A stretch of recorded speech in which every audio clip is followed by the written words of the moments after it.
अगर उसी दिन हम लोगों ने सड़कों पर निकल के अपनी आवाज को उठाया होता तो किसी की मां ने दूध नहीं पिलाया होता कि वो दोबारा आरक्षण पे हमला करने के बारे में सोच लेता। ये भाजपा के लोग जो सत्ता में बैठे हैं, इन्होंने वोट तो आपसे हमसे ली धर्म के नाम पे, भाईचारे के नाम पे, लेकिन सत्ता में आके ये लोग अपने लोगों का काम करने लगे, अपने महापुरुषों की विचारधारा को आगे बढ़ाने लगे और हम लोग रोटी रोटी के लिए मोहताज लोग, जुल्म जाति के शिकार लोग परेशानी की जिंदगी जीने लगे। उन्होंने एडी चोटी के जोर लगाए और आज जिन जातियों को गाली दी जा रही है, ये वही जातियां हैं जिन्होंने अपने बच्चे कुर्बान कर दिए लेकिन अपने अधिकारों की रक्षा की। जय भीम।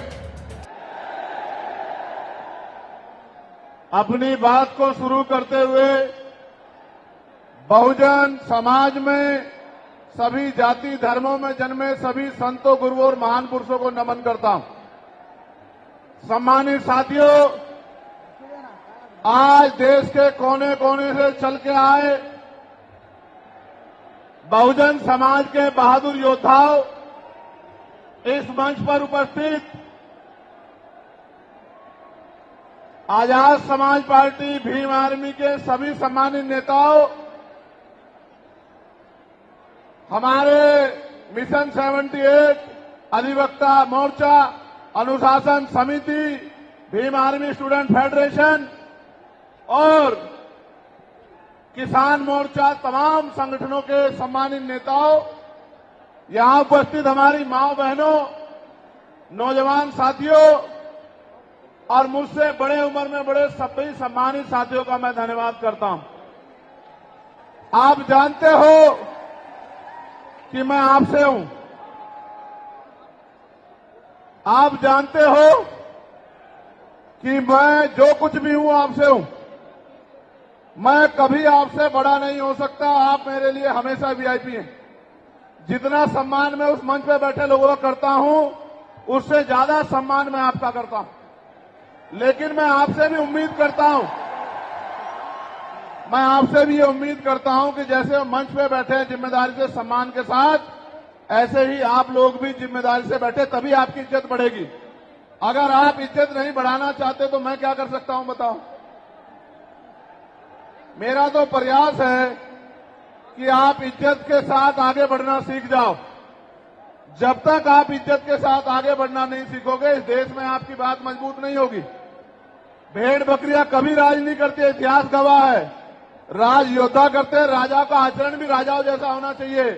राजा गुलाटी मारते नहीं घूमते हैं, राजा राजा होते हैं। राजाओं का आचरण जब तक आप में नहीं आएगा, तब तक आप राजा बनने की तरफ नहीं आगे बढ़ोगे। अगर बंदर को राजगद्दी सौंप दी जाए, क्या राज कर सकता है? नहीं कर सकता। राज करने के लिए राज जैसी सोच भी जो है अपने अंदर पैदा करनी पड़ेगी। सम्मानित साथियों, आज का जो आंदोलन था, आप और मैं जानते हैं कि वो हमने रामलीला मैदान में रखा था। कौन से मैदान में? जोर से बताओ। लेकिन रामलीला मैदान के पास हमारे मुस्लिम भाइयों का एक कार्यक्रम होता है जिसको हम लोग चेल्लुम के नाम से जानते हैं। 35-40 हजार की संख्या में वो लोग रोड से निकलते हैं और अपनी जो भी इबादत है उसको पूरा करते हैं। पुलिस प्रशासन का ये मानना था कि भाई पहले से ही वहां व्यवस्था अव्यवस्थित रहेगी, क्योंकि एक बहुत बड़ा आबादी, एक बहुत बड़ी जनसंख्या निकलेगी। अगर आपके लोग भी आ जाएंगे तो नुकसान हो सकता है, कोई टकराव हो सकता है, कहीं कोई आपराधिक तत्व का आदमी झगड़ा करा सकता है। तो आप अगर चाहें तो हम आपको परमिशन दे देंगे, लेकिन अगर आप खुद से मन में रखें और समझदारी दिखाएं तो ये समझौते, ये सम्मान का काम नहीं होगा। मैंने उनकी बात को सुना और मुझे महसूस हुआ कि हम प्रथम और अंत्य भारतीय हैं। हमारी भी भारत के प्रति उतनी जिम्मेदारी है जितनी कि दूसरे व्यक्ति की है। हम भी अपने देश को आगे बढ़ाना चाहते हैं, देश में भी जो हाशिए पे लोग हैं उनको आगे बढ़ाना चाहते हैं, तो हमें किसी भी तरह के अव्यवस्था में ना जाके अपने प्रोग्राम को कहीं और करना चाहिए। मैं जानता हूं कि जितने लोग अंदर हैं उससे 10 गुना लोग बाहर हैं, ग्राउंड में हैं, दिल्ली की सड़कों पे हैं, मैं जानता हूं। लेकिन आप महसूस करो, लाखों लोगों के पहुंचने के बाद भी एक मुझे देख के तो ये लोग उठ जाते हैं, वरना ऐसा नहीं है अगर एक चींटी के बच्चे को भी कोई बे कह रहा है। ये देखो आप हमारी ताकत, ये है भीम आर्मी आजाद समाज पार्टी का बल। लेकिन मुझे आपसे बहुत सारी बातें करनी है। मैं अभी दूसरे देश में होके आया। मैं जब दूसरे देश में गया, मुझे उम्मीद नहीं थी कि इतना प्यार और सम्मान मिलेगा। आप ये देखो, मैं ऑस्ट्रिया गया तो लगभग 10 देश के लोग आए मिलने के लिए। जब मैं इटली गया तो कम से कम 40 देशों के लोग मिलने के लिए आए। हर आदमी ये कहता था कि भैया मैं अपने राष्ट्र की तरफ से, अपने देश की तरफ से, वहां रहने वाले बहुजन समाज के लोगों की तरफ से पैगाम लेके आया हूं कि भाई चंद्रशेखर आजाद हमारे स्टेट में भी आए, हमारी कंट्री में भी पहुंचे और आके अपनी बात को रखें।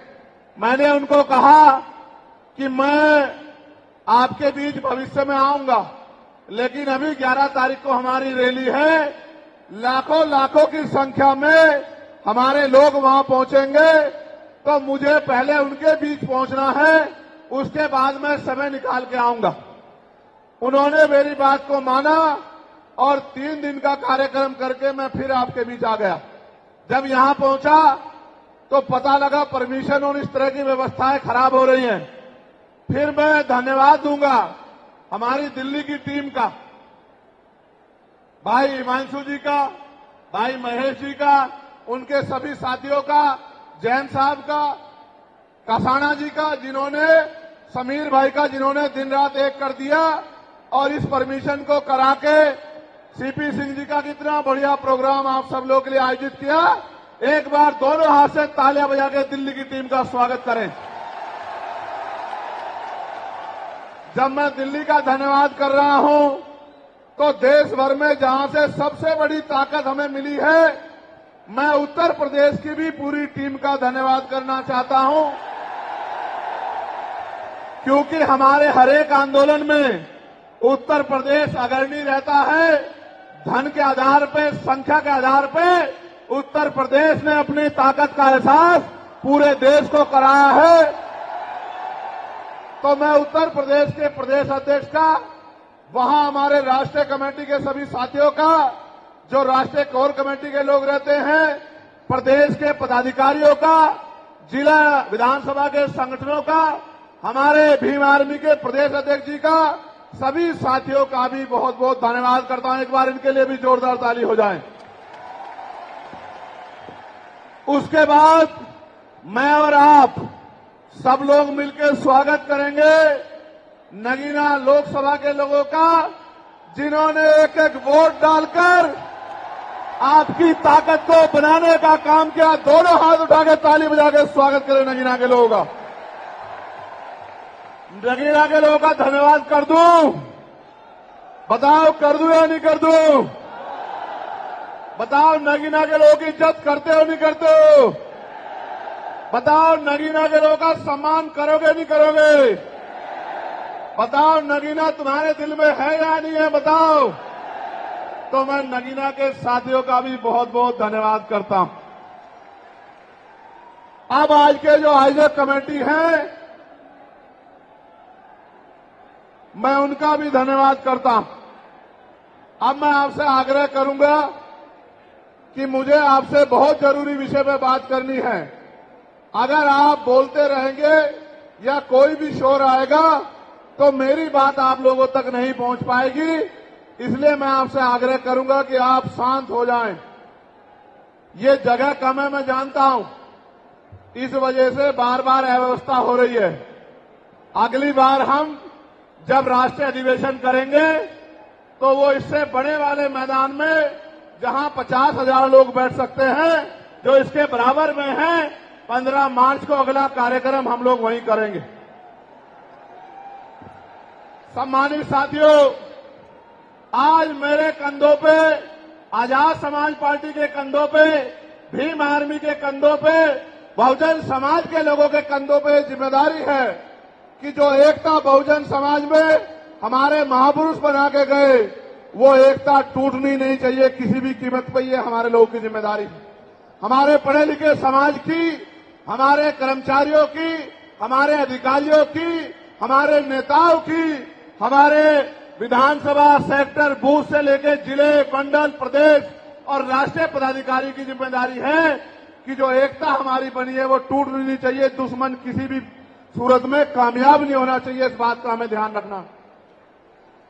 अब ये रैली करने की जरूरत क्यों पड़ी, ये आवाज उठाने की जरूरत क्यों पड़ी, इसके पीछे भी कई कारण हैं और मैं अपने नेताओं से यह आग्रह करूंगा कि वो आज के बाद कमर कस ले और गांठ बांध ले कि जो प्रयास भाजपा आरएसएस के लोगों ने किया है हमारी एकता को कमजोर करने का, किसी भी कीमत पे वो एकता कमजोर नहीं होनी चाहिए। इस बारे में आप लोगों को ध्यान रखना।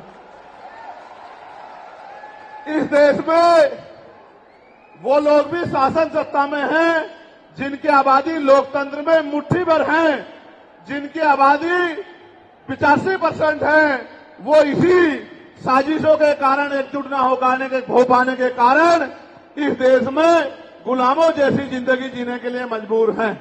मैं बात कर रहा हूं शेड्यूल कास्ट के लोगों की, मैं बात कर रहा हूं शेड्यूल ट्राइब के लोगों की, मैं बात कर रहा हूं अन्य पिछड़े वर्ग के लोगों की, मैं बात कर रहा हूं मुस्लिम की, जैन की, सिख की, ईसाई की, बौद्ध की, तमाम उन लोगों की जिनको आज भारत में सम्मान की जिंदगी नहीं मिल पा रही।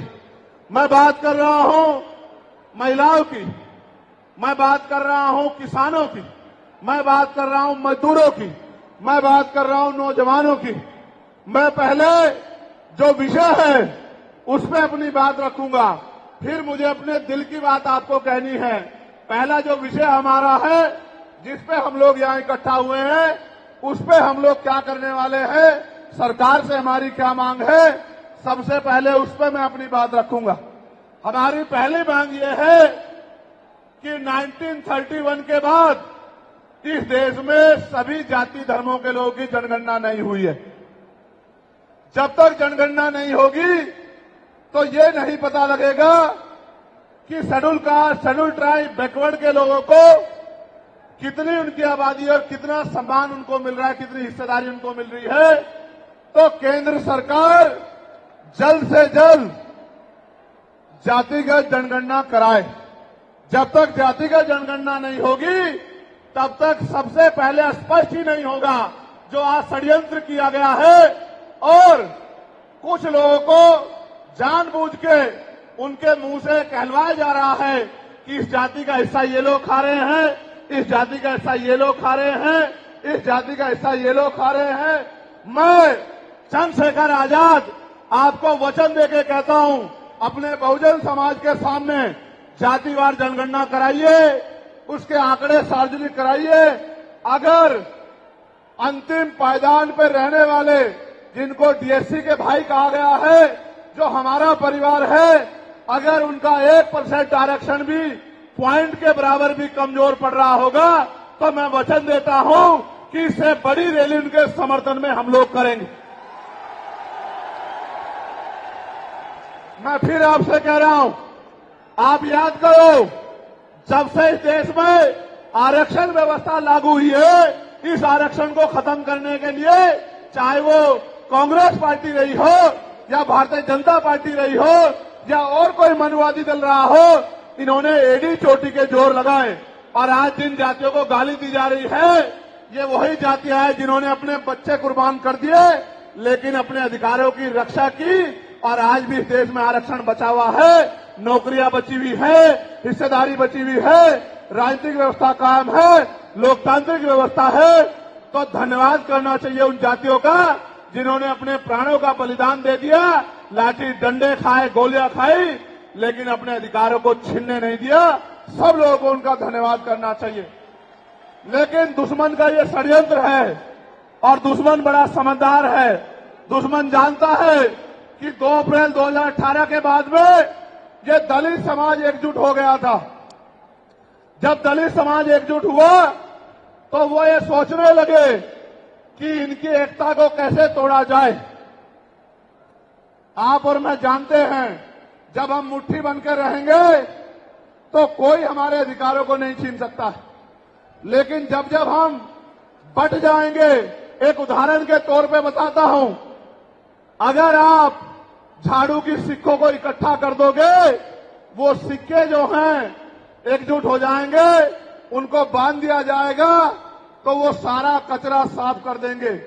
लेकिन अगर वो जो सिक्के होते हैं, अगर आपने उनको अलग अलग कर दिया तो वो कचरा साफ नहीं कर पाएंगे, वो खुद कचरा बन जाएंगे, उनकी कोई हैसियत नहीं बनेगी। इसलिए हमारे महापुरुषों ने बहुजन समाज में भाईचारे की बात की। और आप महसूस करो, बाबा साहब अम्बेडकर ने क्या नारा दिया? शिक्षित बनो, संगठित रहो और संघर्ष करो। हमें शिक्षित भी बनना है, संगठित भी होना है और अपने विरोधियों, बैरियों के खिलाफ संघर्ष भी करना है, अपने अधिकारों के लिए संघर्ष भी करना है। मैं जब देश के बाहर गया तो मैंने देखा कि वो लोग तरक्की कर रहे हैं, उनकी जिंदगी खुशहाल है, उनकी जिंदगी अच्छी बन रही है। लेकिन उनकी जिंदगी तो अच्छी बन रही है, लेकिन 75 साल की आजादी के बाद आज भी भारत में 80% लोग ऐसे हैं जो रोटी, कपड़ा, मकान से वंचित है, जिनको इज्जत की जिंदगी नहीं मिल रही। तो मैं ये देख रहा था, मुझे बड़ी खुशी हो रही थी। लेकिन जब मैं भारत की तरफ देखता हूं तो बड़ी निराशा हाथ लगती है। फिर ये महसूस करता हूं कि आज जो कुछ हमारे पास है वो हमारे महान पुरुषों की संघर्ष की वजह से है। अगर हमारे महान पुरुष संघर्ष नहीं करते तो जो आज हमें मिला है ये भी हमें किसी कीमत पे नहीं मिलता। आप जानते हैं, हमेशा आरक्षण के खिलाफ, चाहे सुप्रीम कोर्ट हो या मनुवादी दल हो, सब लोगों ने आरक्षण को समाप्त करवाने के लिए एड़ी चोटी के जोर लगा दिए। और इसका सबसे बड़ा हमला इस पे कब हुआ? जब 10% EWS लागू हुआ। मुझे माफी चाहते हुए कहना है कि हमारे दलों ने भी हाथ उठा के, जो हमारे पूर्व के दल थे, उनका समर्थन किया, जबकि वो आरक्षण पे सबसे बड़ा हमला था। दलों ने भी हाथ उठा के, जो हमारे पूर्व के दल थे, उनका समर्थन किया, जबकि वो आरक्षण पे सबसे बड़ा हमला था। अगर उसी दिन हम लोगों ने सड़कों पर निकल के अपनी आवाज को उठाया होता तो किसी की मां ने दूध नहीं पिलाया होता कि वो दोबारा आरक्षण पे हमला करने के बारे में सोच लेता। ये भाजपा के लोग जो सत्ता में बैठे हैं, इन्होंने वोट तो आपसे, हमसे ली, धर्म के नाम पे, भाईचारे के नाम पे, लेकिन सत्ता में आके ये लोग अपने लोगों का काम करने लगे, अपने महापुरुषों की विचारधारा को आगे बढ़ाने लगे और हम लोग रोटी रोटी के लिए मोहताज लोग, जुल्म जाति के शिकार लोग परेशानी की जिंदगी जीने लगे। उन्होंने भी हाथ उठा के, जो हमारे पूर्व के दल थे, उनका समर्थन किया, जबकि वो आरक्षण पे सबसे बड़ा हमला था। अगर उसी दिन हम लोगों ने सड़कों पर निकल के अपनी आवाज को उठाया होता तो किसी की मां ने दूध नहीं पिलाया होता कि वो दोबारा आरक्षण पे हमला करने के बारे में सोच लेता। ये भाजपा के लोग जो सत्ता में बैठे हैं, इन्होंने वोट तो आपसे, हमसे ली, धर्म के नाम पे, भाईचारे के नाम पे, लेकिन सत्ता में आके ये लोग अपने लोगों का काम करने लगे, अपने महापुरुषों की विचारधारा को आगे बढ़ाने लगे और हम लोग रोटी रोटी के लिए मोहताज लोग, जुल्म जाति के शिकार लोग परेशानी की जिंदगी जीने लगे। मैं चाहता हूं कि जो जिंदगी हमारे लोग ऑस्ट्रेलिया में जी रहे हैं, ऑस्ट्रिया में जी रहे हैं, इटली में जी रहे हैं, यूरोप में जी रहे हैं, पूरे अमेरिका में जी रहे हैं, कनाडा में जी रहे हैं, हॉलैंड में जी रहे हैं, नीदरलैंड में जी रहे हैं, ऐसी जिंदगी की व्यवस्था भारत में भी हो। लेकिन ये तभी संभव है जब राजनीतिक शक्ति हमारे पास हो। अगर राजनीतिक शक्ति भाजपा और कांग्रेस के पास रहेगी तो हम लोग इज्जत की जिंदगी देश में नहीं जी सकते। इस बात को आप लोग मेरी ध्यान रखना। ये मैं नहीं कह रहा हूं, ये बाबा साहब अंबेडकर ने कहा, political power is the master की। राजनीतिक सत्ता वो चाबी है जो आपकी सारी परेशानियों का हल कर देगी। और राजनीतिक सत्ता जिनके पास है उनके लोग हजारों हजारों करोड़ रुपए लेके भाग जाते। उनके लोग, उनके पूंजीपतियों के लाखों लाखों करोड़ रुपए माफ कर दिए जाते। लेकिन अगर आपका 10,000 रुपए का बिल भी बाकी हो तो 10,000 रुपए का बिल भी अगर आप नहीं दोगे तो मुकदमा लिख के आपको जेल भेजने का काम सरकार कर देगी और आपके घर की कुर्की भी करा देगी। आप किसानों का, मजदूरों का हाल देख लो, आप नौजवानों का हाल देख लो, इस देश में क्या है। तो हमारी सबसे बड़ी मांग ये है, आप समर्थन करके बताना कि आप इस पर सहमत हो या नहीं हो। बताओ, जातिवार जनगणना होनी चाहिए नहीं होनी चाहिए? एक सुर में बताओ, होनी चाहिए नहीं होनी चाहिए? साथ साथ इस देश में जातिवार जनगणना के साथ साथ जितने भी सरकारी संस्थान हैं, चाहे वो जुडिशरी हो जहां से हमारे खिलाफ लगातार फैसले आते हैं, चाहे वो आर्मी हो, चाहे वो और कोई सरकारी संस्था हो, सब लोग सब जगह पे आरक्षण व्यवस्था लागू होनी चाहिए। बताओ, होनी चाहिए नहीं होनी चाहिए? दोनों हाथ उठा के बताओ, होनी चाहिए नहीं होनी चाहिए? बहुत अच्छी बात। साथ साथ हमारी ये भी मांग है जो मैंने पार्लियामेंट में भी उठाई कि निजी क्षेत्रों में आप इस बात को समझो गौर करके, इस देश में 2% सरकारी नौकरियां, कितने परसेंट? जोर से बताओ। 98% प्राइवेट सेक्टर है। कुछ ऑर्गेनाइज है, कुछ अनऑर्गेनाइज है। आप ये देखो, 2% में तो बंटवारा है, लेकिन 98% पे पुरानी सत्ता वाले लोग और आज की सत्ता वाले लोग सांप की तरह कुंडली मार के बैठे हैं। ना वहां SC ST के लोगों का कोई प्रतिनिधित्व है, ना OBC के लोगों का है, ना ही मुस्लिम लोगों का है। तो हमारी मांग ये भी है कि अब समय आ गया है कि निजी क्षेत्रों में भी आरक्षण की व्यवस्था होनी चाहिए। होनी चाहिए नहीं होनी चाहिए? बताओ, दोनों हाथ उठा के बताओ, जोर से बताओ, होनी चाहिए नहीं होनी चाहिए? Very good, very good.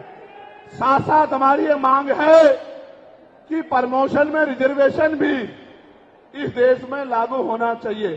Schedule caste, schedule tribe और बैकवर्ड के लोगों के लिए प्रमोशन में रिजर्वेशन भी सरकारी संस्थानों में लागू होना चाहिए। लागू होना चाहिए, लागू होना चाहिए? बताओ, जोर से बताओ।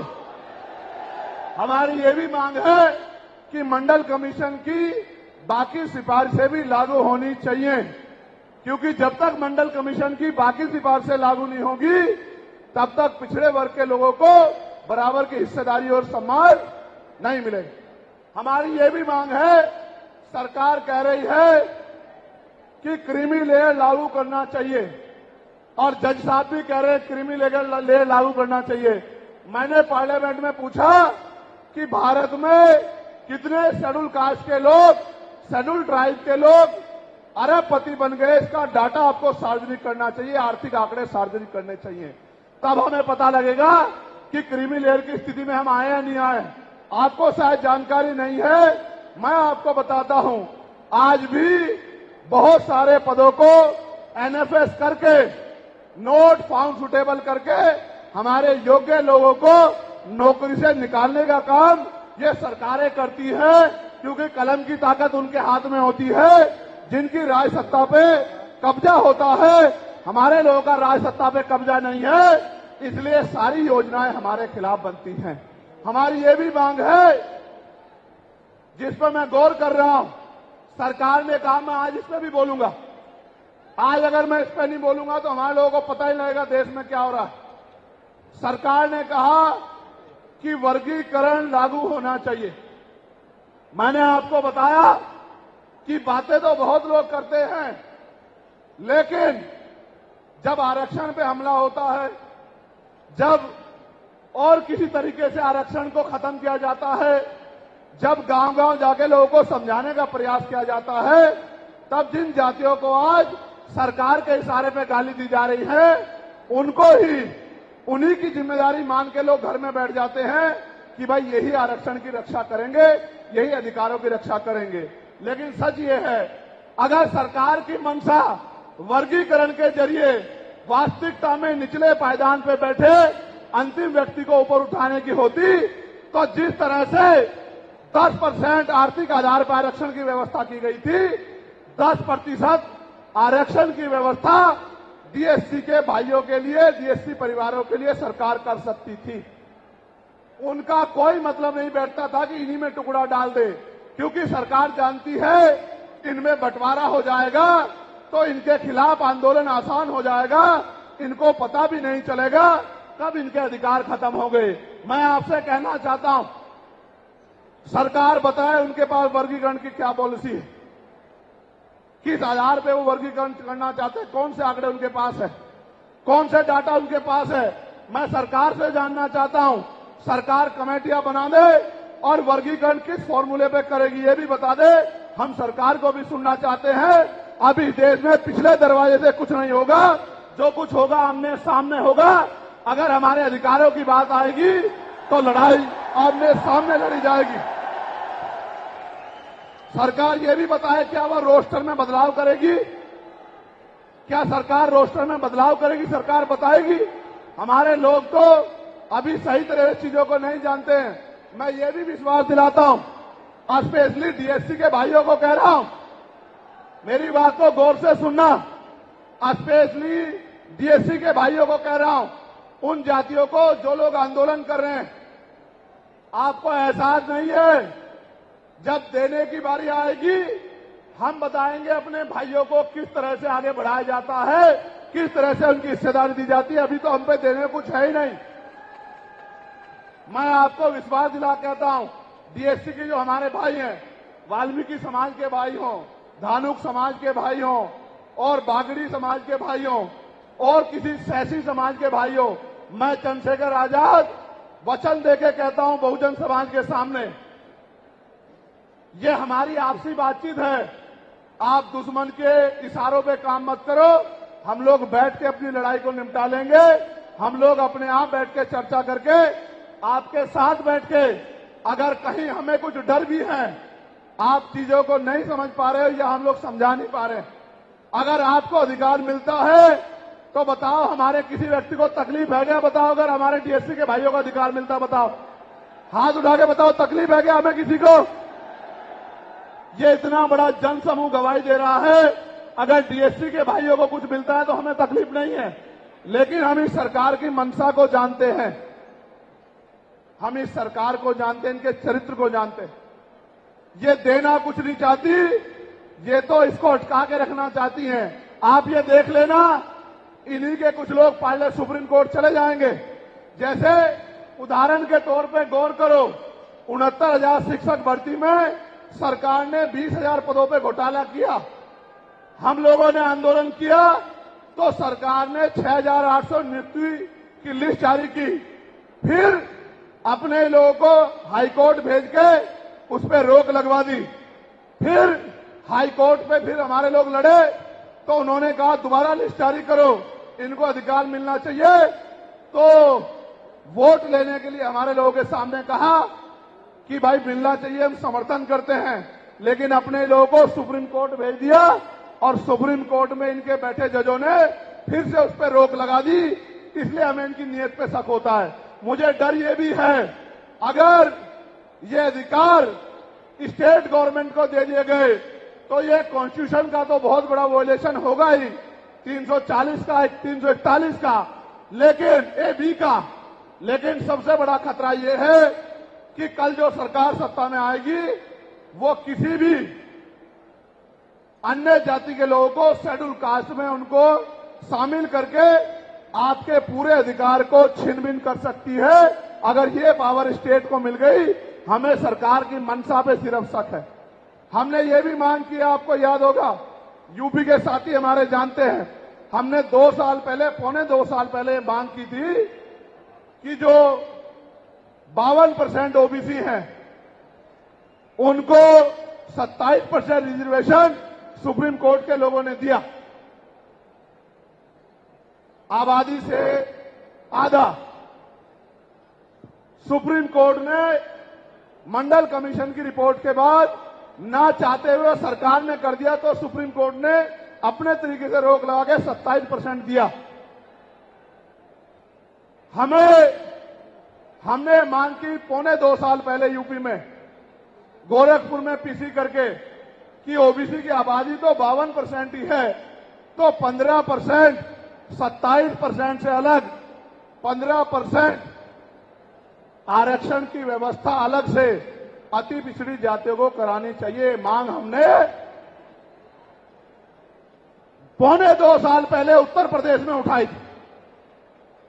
उसके बाद उसी दिन हमने मांग उठाई, क्योंकि हमें नैतिक चरित्र है। हम बाबा साहब अम्बेडकर को, मान्यवर काशीराम साहब को अपना नेता मानते हैं। हम ज्योतिबा फूले साहू जी महाराज को अपना नेता मानते हैं। हमने मांग उठाई थी, हम मामला रामसूर वर्मा और सर छोटू राम को अपना नेता मानते हैं। हम चौधरी महाराज सिंह भारती को अपना नेता मानते हैं। हम कोतवाल धन सिंह गुर्जर को अपना नेता मानते हैं। हमने मांग उठाई थी कि भाई हमारी आबादी बढ़ रही है। 2011 के बाद जनगणना नहीं हुई, और जो जनगणना हुई उसके आंकड़े जारी नहीं हुए।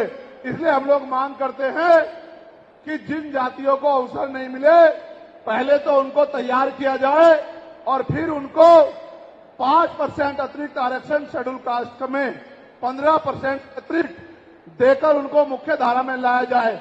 जब हम 2 साल पहले इसकी मांग कर रहे हैं, तो हम डीएससी के भाइयों के विरोधी कैसे हो सकते हैं, आप लोग बताओ।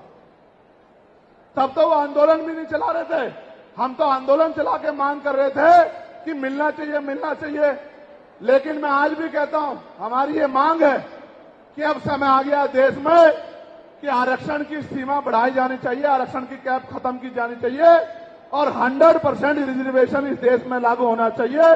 जिसकी जितनी संख्या भारी, उसकी उतनी हिस्सेदारी का लाभ उनको मिलना चाहिए। आप फिर कह रहा हूं, जातिगत जनगणना कराओ और 100% आरक्षण करो। मैं तो स्वर्ण जातियों का सबसे बड़ा हितैषी हूं, उनको 10% आरक्षण क्यों दे रहे हो? मेरी ये मांग है। मैं तो अपने लोगों के आरक्षण में से भी उनके लिए मांग करता हूं। उनकी आबादी तो 15% भी नहीं है। मैं ये कहता हूं कि उनका अलग से ब्लॉक बना के उनको 20% आरक्षण सरकार को देना चाहिए और 80% आरक्षण को एससी, एसटी, ओबीसी के लिए फ्री कर देना चाहिए। जबकि काशीराम साहब तो 85% की बात करते थे, लेकिन मैं समझता हूं कि उनमें भी लोग गरीब हैं, इसलिए मैं उनका 5% और बढ़ा रहा हूं। लेकिन पहले देश को ये तो बता दो, जातिगत जनगणना करा के, कि भाई अभी तक उनका प्रतिनिधित्व कितना है, अभी तक उनकी सरकारी नौकरियों में हिस्सेदारी कितनी है और कितनी कमी उनकी है जो आपने 10% उनको दे दिया। आज हम लोग एक और मांग भी उठाते हैं कि कास्ट का आरक्षण बढ़ा के उसकी संख्या के आधार पे 25% करना चाहिए। बताओ सहमत हो नहीं सहमत हो? जोर से हाथ उठा के, दोनों हाथ उठा के बताओ सहमत हो नहीं सहमत हो? तो ये हमारी वो मांगे हैं जिनके लिए आज हम लोग यहां इकट्ठा हुए हैं। और हम इकट्ठा नहीं हुए आज तो मजबूरी या अपने देश से प्यार था कि हमने अपने आंदोलन को बदलाव कर लिया। अगली बार अधिवेशन तो होगा इंदौर में, लेकिन जब होगा तो इस बार एक और बड़ा आंदोलन रामलीला मैदान में, और रामलीला मैदान से अपनी ही पार्लियामेंट का घेराव करके अपनी मांगों को उठाने के लिए हम लोग करेंगे।